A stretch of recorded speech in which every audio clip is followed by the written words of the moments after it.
No! Diretso pa rin talaga oh.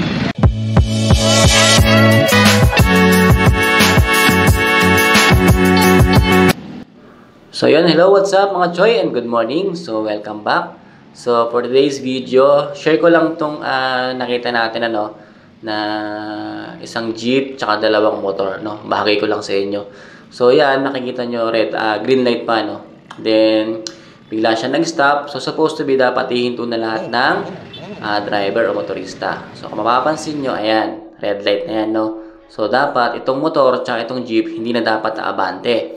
Kasi pagkakataon naman para dun sa kabilang side, yung left side na yan, sila naman yung mag-go at aandar. Kaya lang itong motor na to at saka yung jeep, tsaka ito pang isang motor na to, ayan ang ginawa, dumire-diretso.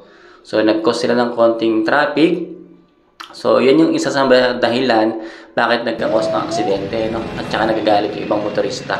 So dapat hindi nyo ginagawa yan. Yun lang, ingat.